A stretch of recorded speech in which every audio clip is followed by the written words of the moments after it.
different types of chapters this week. First, music, which is, let's face it, the most interesting and the most fun. Then we move on to more elements of the story. And then also we talk about characters and symbols. So I'll talk less about the third one because he gets into entire chapters for next week's reading about Siegfried and Brunhilde, but we'll mention that sort of toward the end. If we go ahead with the music, I think Roger does a pretty good job here of telling us what makes Wagner special and what particularly makes The Ring musically interesting. And he identifies three really important techniques, three adaptations that Wagner used. The first one we call in German Stabreim. In English, the best translation for this is staff rhyme, or we would say alliteration. You'll notice that the language of The Ring, if you have the German, the language of The Ring is very alliterative. It has these consonant-based structures. Normally in opera up until that point, and this is even true in Wagner's earlier operas, the poetry of the libretto was based more on things like rhyme and also the sounds of vowels. Here it's declamation and consonants. Now, why is that important? This is a very vital issue because in Wagner, remember that it's the music that carries it forward, but the language behind it gives it the meaning. You need those librettos. And Wagner is a very underrated poet in German. He's a wonderful poet if you approach him as a poet. But people say, well, this is just sort of meaningless. And the text of Wagner's operas are, that they're obscure, that they're very difficult to understand. I don't think that's true at all. I think if you approach it with at least with a good translation, and people keep issuing new translations of the Ring librettos all the time. There was one published just a couple of years ago. Dethridge from Stanford did this in a volume that's now widely available. You see that the language itself influences how you hear the music and how the ideas are expressed to you. That goes along, of course, with what happens in the orchestra.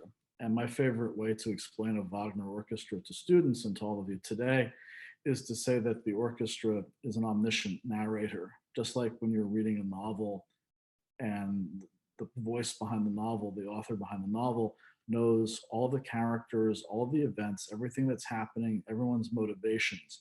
In Wagner, that's present in the orchestra, and it knows a hell of a lot more about what's going on than any individual character at any time. It knows things that have happened that characters don't know about. It knows what the characters are thinking, and it even knows, and I'll explain this in greater detail in a moment when we get to leitmotifs, it can tell you what's going to happen to them. It's not just descriptive, it's actually analytical, and it's also predictive. So if you know the music well enough, and this is why it's so enjoyable to look at again and again and again, you will always find something new. And even after seeing 17 live ring cycles and listening to Wagner all the time, I always find something new when I really pay attention to Wagner in performance or even in recording. And what you'll focus on, and this is something I've noticed, I've been following this since I was about 12, I'm now 43. In 30 years of Wagnerism, 31 years of Wagnerism, what I focus on changes. And I think those of you who have been following for even longer periods of time, maybe you have had that same experience and perhaps even a wider variation of what you pay attention to. And this very much happens in the same way when you read classic novels. If you read Wuthering Heights, as I did when I was about 12, it's going to mean something very different to you than if you read it today. I read it again last year, and I had a very different reaction. Right? So you'll focus on different elements. Also, within the orchestra, we can mention that Wagner, and Roger points this out in very, very detailed ways, he had ways of creating mood that very few previous composers had done. Now, obviously, Wagner was not working in a vacuum. He didn't compose in a vacuum.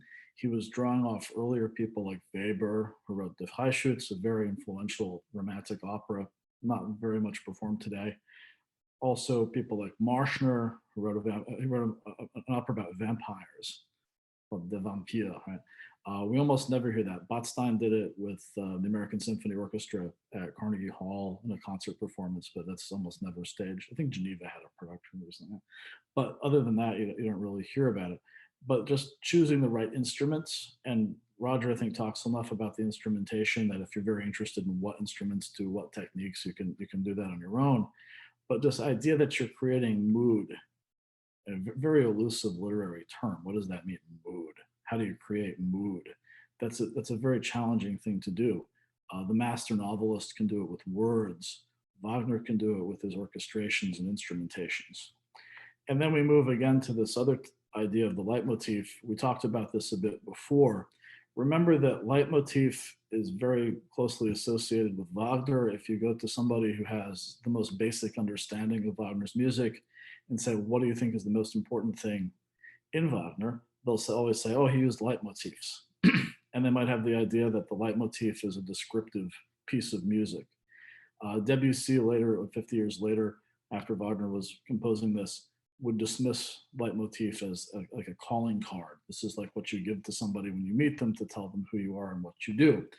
It would have the function of a cavatina in Italian opera, these like short musical arias, a short aria that would introduce a character, like say Figaro's in The Barber of Seville, the most famous. But what's important about leitmotifs is that Wagner didn't conceive it in that way. He didn't even use the word leitmotif. And this is actually a mistake Roger makes. He traces it to certain German musicologists. He gets the wrong ones. It's actually an earlier term that's used as early as the 1840s by Bischoff, but that's just a minor detail. What leitmotifs are, and Wagner's term for them, he would say Hauptthema, or main theme, or Grundthema, or grounding theme, that these were plastic in the sense that they could be shaped in different directions. Das Rheingold is the best way to explore leitmotifs because that's when you get them in their most unadulterated form, right? This is where they're introduced. Many of them are introduced. This is where you'll hear them for the first time. This is where they'll be played without any kind of change or modification. You learn, that's how you learn them. That's how I teach them to my students. And what you would do as you go forward is that you would realize that leitmotifs are subject to all sorts of changes. Some are related to each other in the way that language families are related to other types of languages, like within the Romance family, you have French and Spanish and Italian. Another good analogy for the relation of leitmotifs would be like the way we classify families of animals in the biological kingdom. Like we have different types of animals that some of which are related to each other, and a platypus is similar to a duck in this way. And right, and so people have gone to great lengths to categorize in that way. They also change over time. So for example, as the action changes, as a character changes, as an object's importance in the story changes, the leitmotif can be played differently. It can be played, for example, the great example is the love motif that you get between Siegfried and Brunhilde. This is what you'll hear in its full exploration when you listen to Götterdämmerung. That comes out brilliantly when they're really in love and have this passion, when they're really winning in the story. And then later, when it appears that Brunhilde has been betrayed, you hear it in this depressing minor. Remember the Cole Porter song, Every Time We Say Goodbye? But how strange the change from major to minor every time we say goodbye. And it's the same principle. And actually in the Cole Porter tune, when that line comes out, the scoring of the orchestration of the song actually changes from major to minor, along with the words. So you can do it that way just to show that a betrayal has happened. You can invert leitmotifs, and this is something Roger doesn't really get at here. He talks about it more in his book on Parsifal, because there's an important inversion in Parsifal. I can tell you where it is in the ring cycle. The creation of the world arises out of a triad that then becomes an ascending scale, right? So this is music that would later be associated with Erda. Erda is the earth mother goddess, right? When you meet her for the first time, she has this ascending scale that establishes the fact that she's risen from nature, which is the original motif. But when we talk about the destruction of the world, when she tells Wotan in that same scene in Das Rheingold that everything that exists will end, that everything will collapse, you get the inversion of that. In other words, we simply play the music backwards. This is like growing up in the 80s. People were afraid that if you played popular music backwards, you'd get satanic messages. if you're old enough to remember that. I don't think it was that sophisticated, but Wagner did use the inversion to indicate the opposite of what the previous leitmotif would mean.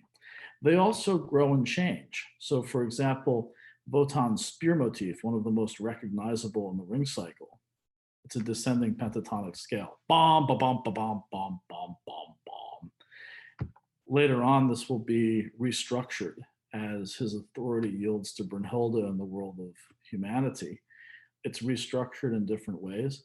And then in Siegfried, which you've just watched, when you hear it in his confrontation, that Act 3 confrontation between Wotan and Siegfried, it starts when Siegfried shatters the spear with the sword, it ends.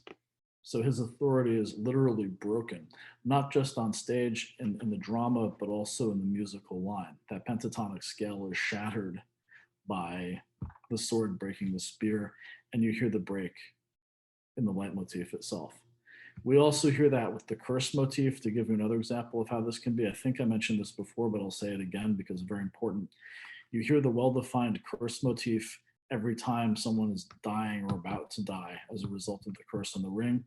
The curse is broken in the last like 2 or 3 minutes of Götterdämmerung when the ring is returned to the Rhine Maidens. You hear the curse motif start, and then when you're halfway through the curse motif, it stops. Why? Because the curse has been broken, therefore the leitmotif is broken. These are the types of things you can do with it. You can also play them if you really want to do like leitmotif analysis. It's fun. Sit at the piano sometime and do it.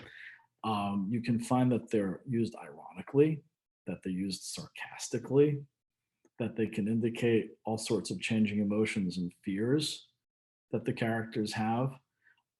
They can augment what's happened. They can give you a sense of the history that's already been unfolding before you.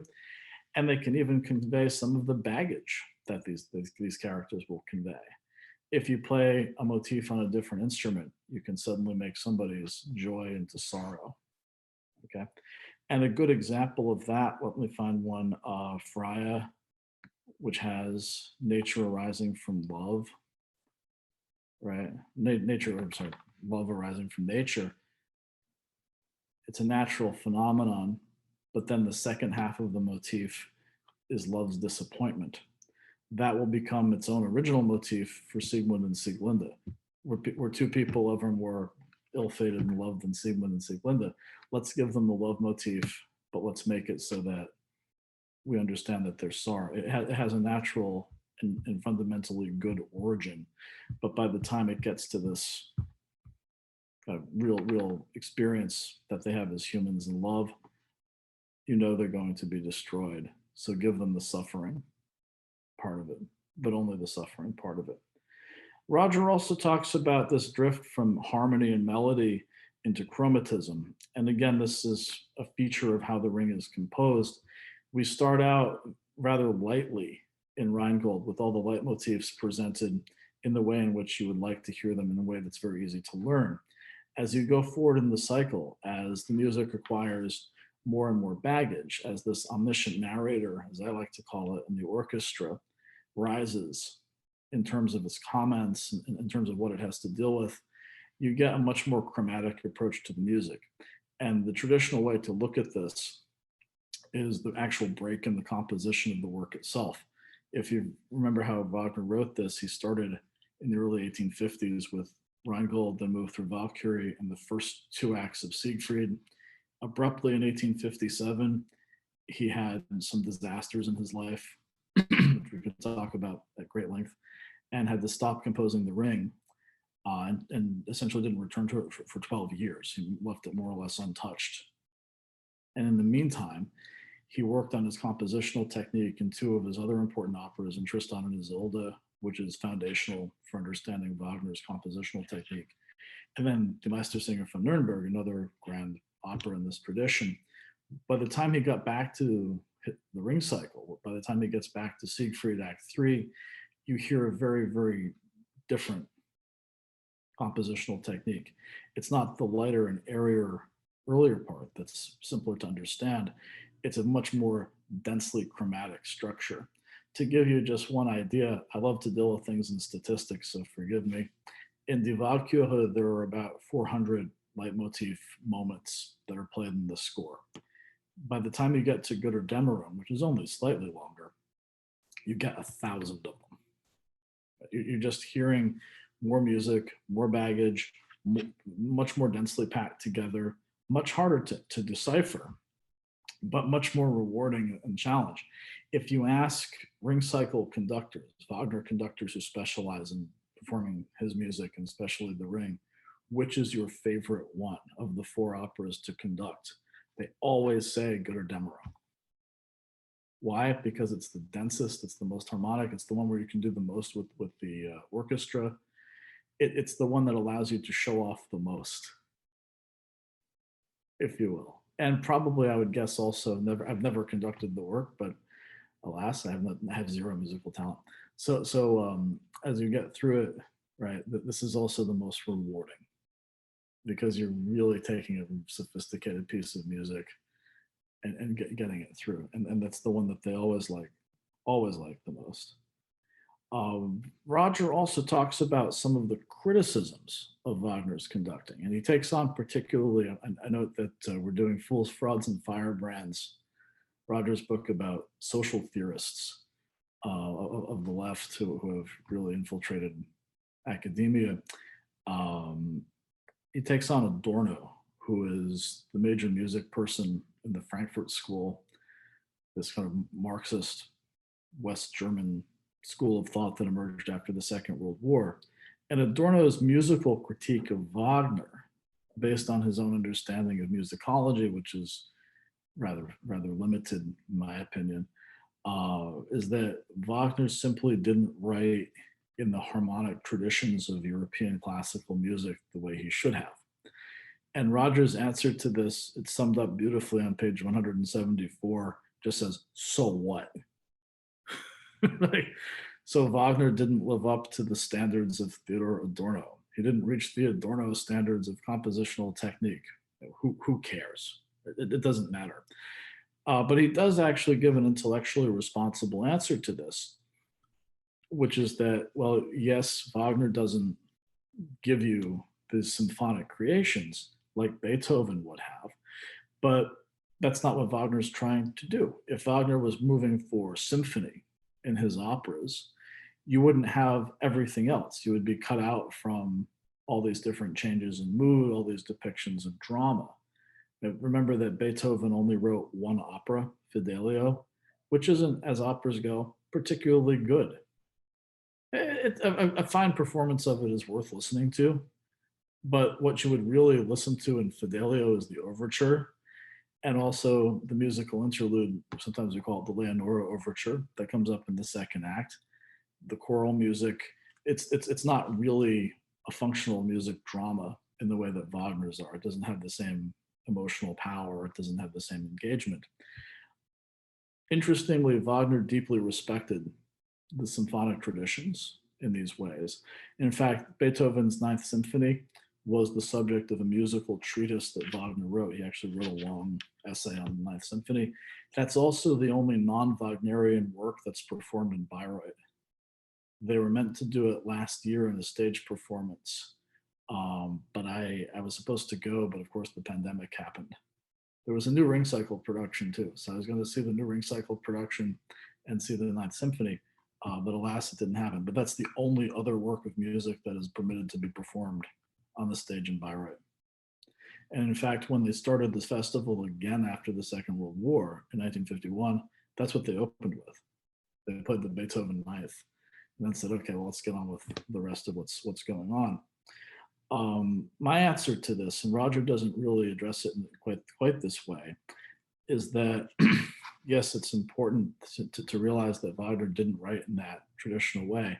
I should say first, Roger does bring up some points. He says like Schubert had departed from this in interesting musicological ways. But what Roger doesn't get into is that when you're thinking about composition, right, and you're trying to convey thoughts and feelings, which one's more human? Nice cogent paragraphs of musical grammar that's correct, or this kind of stream of consciousness that Wagner gives you? How do you think?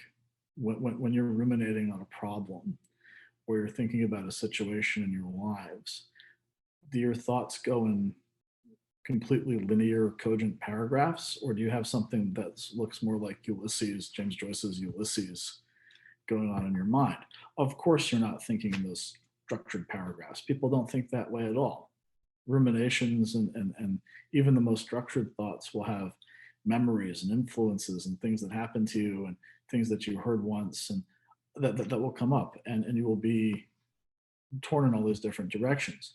It's no accident. And again, I was a little bit surprised Roger didn't mention this, that the literary people who fell under Wagner's influence, including Joyce, including very, very many others, actually looked at these compositional techniques and said, yes, this is much more how people think is what you see in Wagner. What I want to do with my new novel is base it on those perceptions, those wandering ruminations we have. The perfect example, in addition to James Joyce's Ulysses, would be Proust. I spent a year and a half reading Proust poolside in Beirut while I was writing my book on Wagner's reception in France. And you get that very much. Proust is an exceptionally hard book to read in any language. I actually read it in French. But in any language, it's very difficult because you get these long sentences that don't always relate to each other. You have to go back and see there are elements of it that are motivic, or try to be as much as you can be in print. But this is a very important way of looking at this. That literary legacy is good. And if you want to read Alex Ross's Wagnerism, it's a problematic book in some ways, but he actually gets into how a whole variety of authors would have looked at this and would have proceeded. We can also talk a bit about the tonal progression, and the person who did the best work on that's actually Robert Bailey, who was Susan Weaver's teacher at Yale. I'm sorry, Michael Weaver's teacher at Yale. And the idea that the key changes tell you an awful lot about the action. That's something you can pay attention to. And Roger gives a couple of examples we can go over. If you remember Valkyrie, the end of the third act, when Wotan has to say goodbye to Brunhilde, he kisses away her divinity and puts her into a magic sleep. The keys of that moment, they vacillate between C major, which is the key that will become associated with Siegfried, who's supposed to carry on the mission and save the world, and with E in both major and minor, which is Brunhilde's key. So what he is realizing in that musical moment as he sings this farewell is that the salvation of his world order, or what he thinks will be that salvation, is a combination of Siegfried and Brunhilde. And working out the relative importance of that it's unresolved. It's something that he tries to do. And the only resolution to the scene comes with the introduction of other motivic moments. So like fire, sword, fate, all come together at the end of Valkyrie to resolve the opera. But that future relationship is discussed in the tonal language of the end. We can also look at this in terms of the relationship between Wotan and Alberich. This comes out later in the character chapter, but I think it's more important to talk about it now.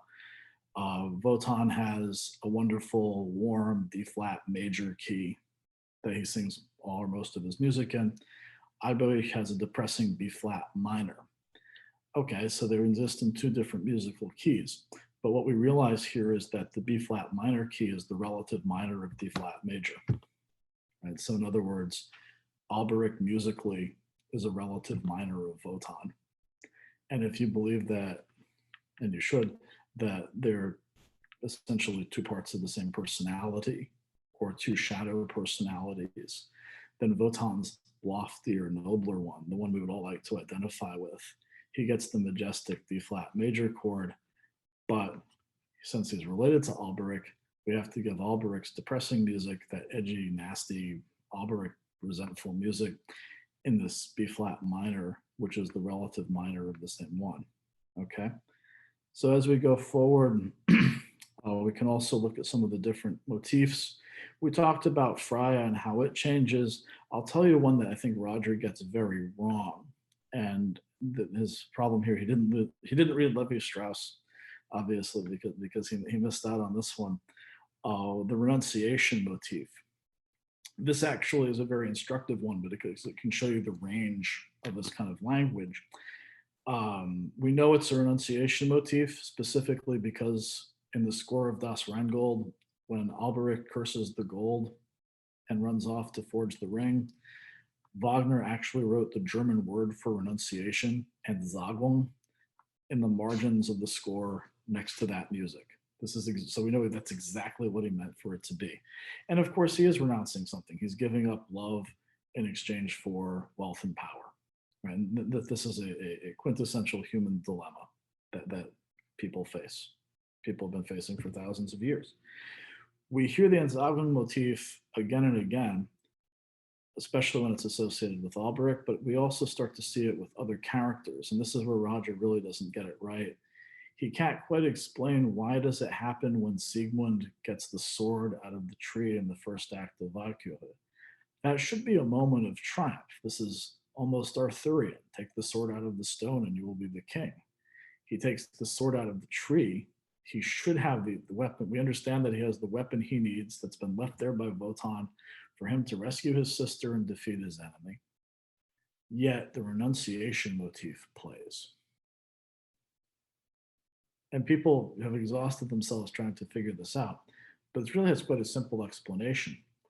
Siegmund's going to be renounced at a future time.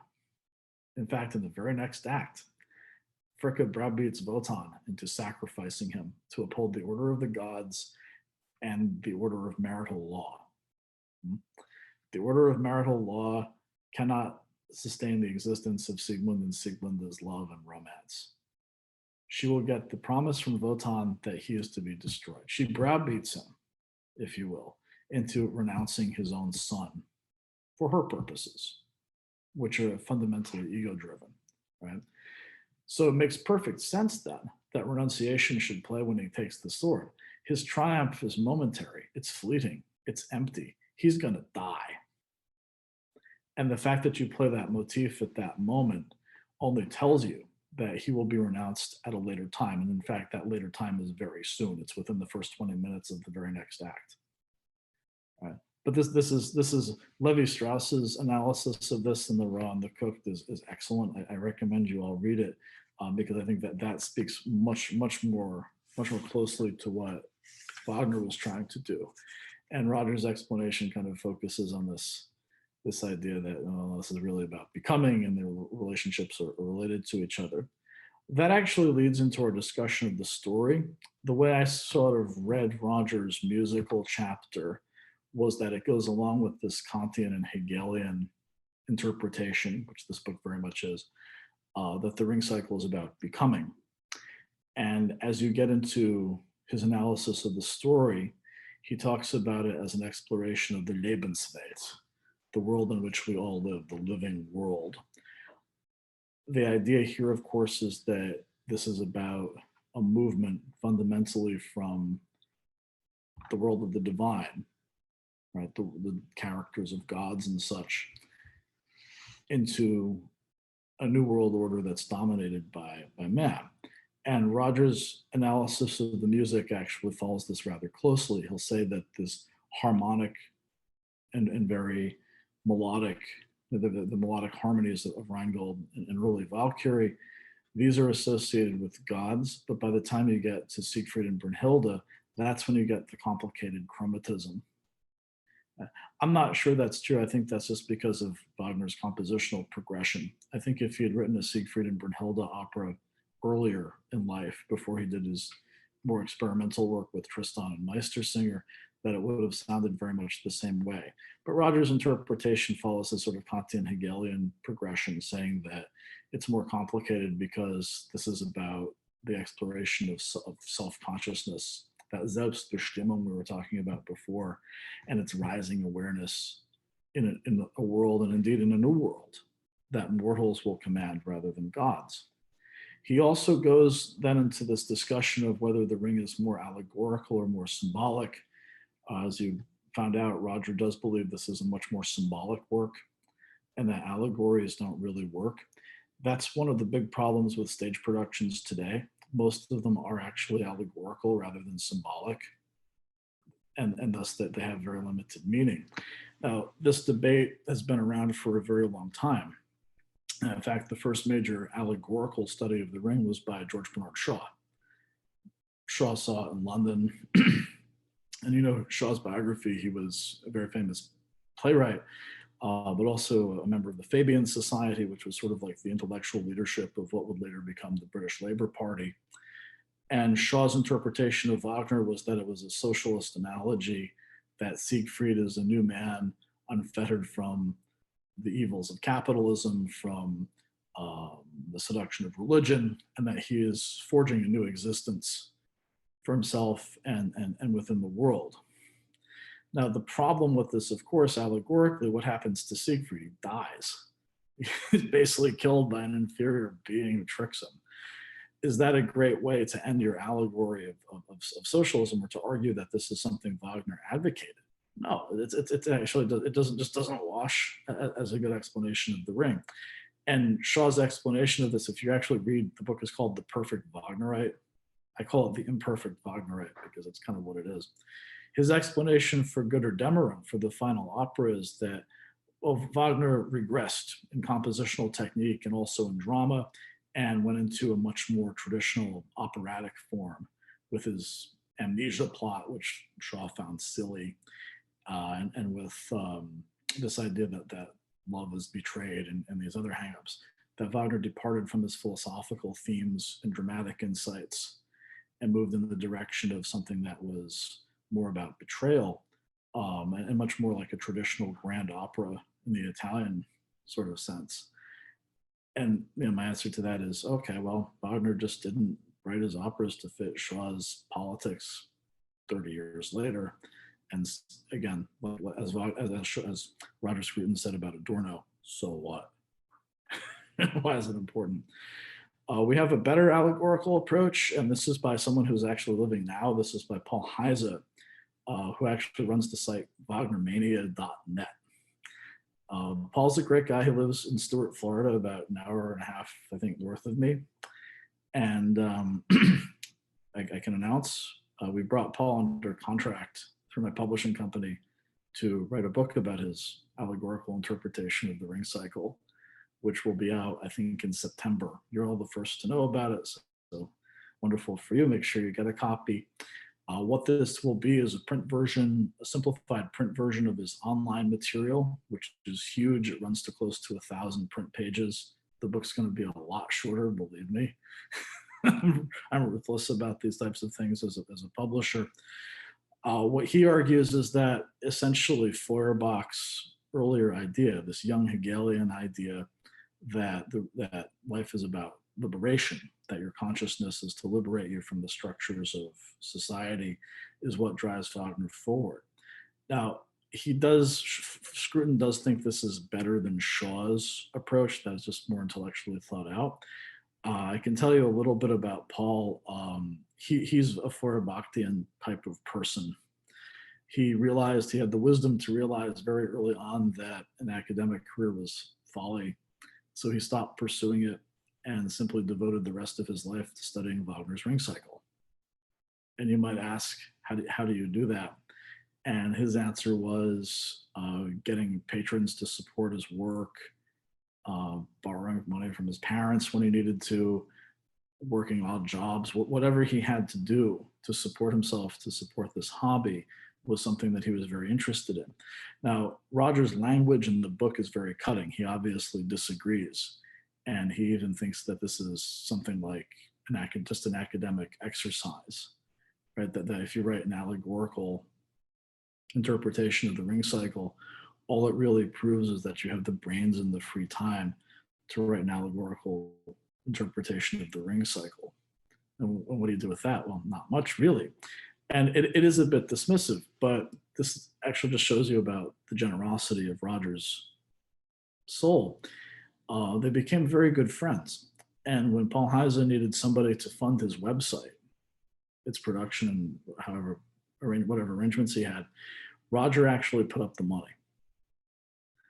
And in addition to that, Roger wrote an introduction to what they had hoped would be a published book.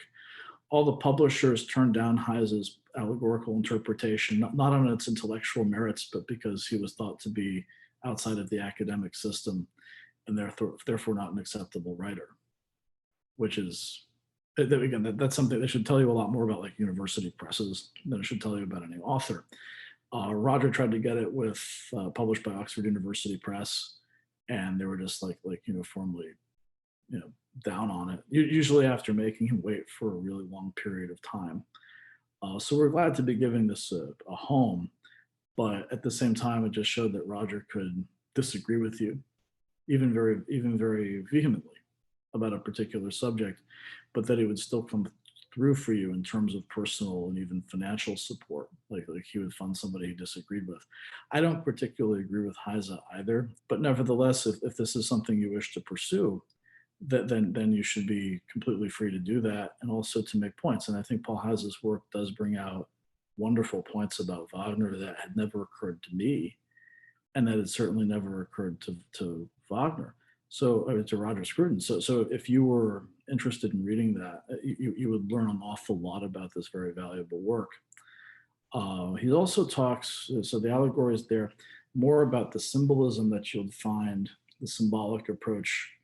You get this in Robert Donington, who wrote a Jungian analysis of Wagner, that the characters are archetypes which respond to particular human feelings and human needs. That's also been repeated in a feminist Jungian analysis more recently by somebody called Shinoda. She's written a book as like a feminist critique of Wagner, but also Jungian in terms of its analysis. And Roger likes this idea, the idea that symbolically you're dealing with issues and emotions and feelings that humans have. Again, I sort of lean against this because, once more, if you can write a Jungian analysis of the ring cycle, what does that really prove? You have the brains and the free time to write a Jungian analysis of the ring cycle. Donington's work is interesting. I believe the story with him was that he, I think, had a bad divorce or something and needed a lot of money very quickly. So he just went to Mallorca for 6 weeks and wrote this Jungian analysis of Wagner, which is still in print and sold very well. Good for him. But is this something that we need as we would approach it?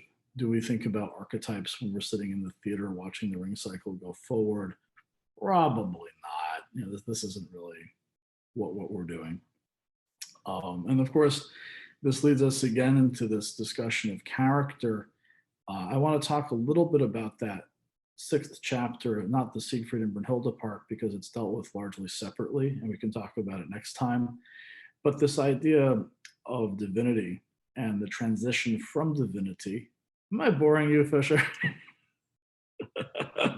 See Fisher yawning there. This idea of divinity moving toward mortality.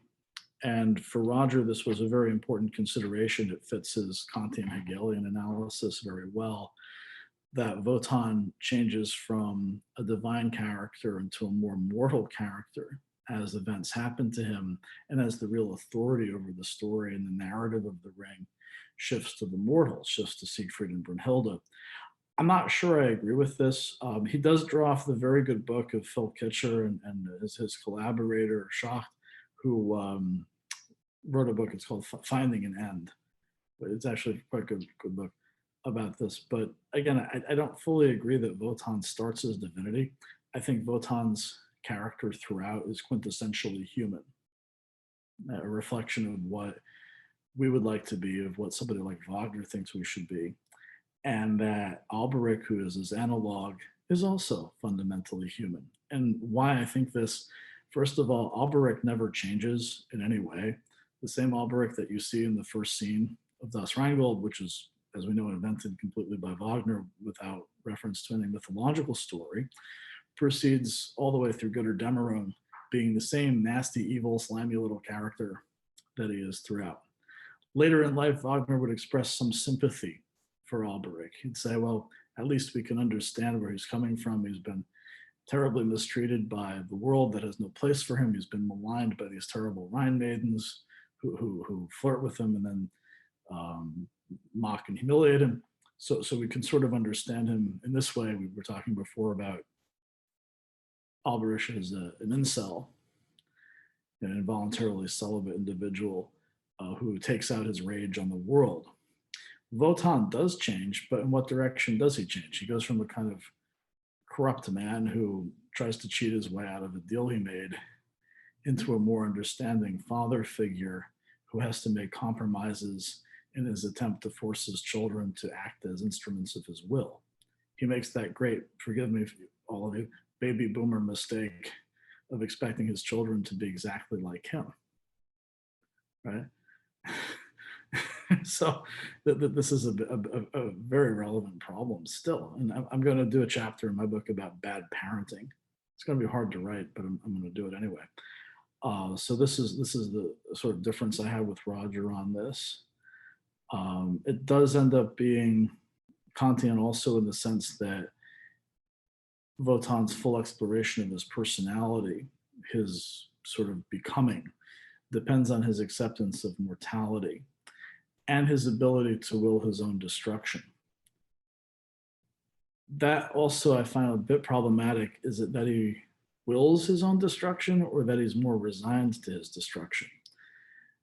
Wotan's later characterization comes up after Wagner started reading Schopenhauer, and his reading of Schopenhauer fundamentally changed how he addressed not just life in general and not just his later work, but also how he addressed the ring cycle as a work in progress. This is another problem I have with the allegorists. Why do I think Shaw and Heiser aren't completely correct about their allegorical approach? I would say it's because, again, Wagner's philosophical influences in doing the ring were subject to enormous change over time. He started it when he was 35 and finished it when he was 63. If you worked on something for that long in your life, your experiences, your influences, things you read, things you go through, things you experience may very well change your view of how to understand what it is you're doing and what you're trying to create. And Wagner's a perfect case of that. You have to follow the philosophical influences which will transform the work, and I think in the end confound any attempt to theorize it as allegory. You have to try to get at his influences and what he's thinking in a given moment. And he's also an artist, so fundamentally he's not subject to any hard and fast law. Baudelaire, who was a great admirer of Wagner, by the way, wrote him a wonderful letter saying, "Thank you for giving me the greatest joys of my life," based on a concert performance of his music that he attended in Paris. He said that the first right of any artist is to contradict himself. So you can't always look at this and say, well, Wagner's following a particular pattern that we would like to see or that we believe he followed, but just approach it as a work that's the product of a very, very peculiar man who had very peculiar ideas about life, the world, and society, but that ring true on a mythological level, so much so that 150 years later, fanatics like you and me are doing Zoom sessions about it and going to see it in Bayreuth and listening to it on the radio and making friends with people who sing it and doing whatever else it is we do to move this forward. So I think I'll end there today and leave the rest for next time. So if we have questions, we can go to the questions.